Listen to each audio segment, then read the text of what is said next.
Sinong umaahon, tayo ba o sila?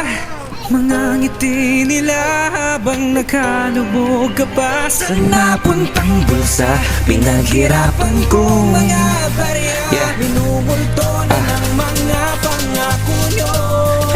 Makinig kayo. Kumusta na ba ang bayan? Basta na sinilangan. Mukhang mga buhaya lang talaga nakikinabang ng mga pinaghirapan ng ating kababayan. Binubulsa ng mga taong walang malampakundangan. Sakit isipin kasi kayo aming pinagkatiwalaan, pero parang lahat mauuwi lang sa walang yaan. Kaya ngayon pakinggan aming tinig at boses para tuldukan na nangyari ng ilang beses.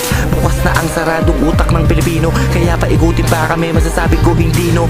Hindi na kami papayag na ito'y muli mangyari. Mga kadena sa paa namin nang nilagari. Habang kami lubog na lubog sa baha, kayo naman nasa malambot na kamat nakahiga. Sana pakinggan nyo aming hinanaing na di na maranasan ng mga batang paparating. Makinig kayo. Makinig kayo. Makinig kayo.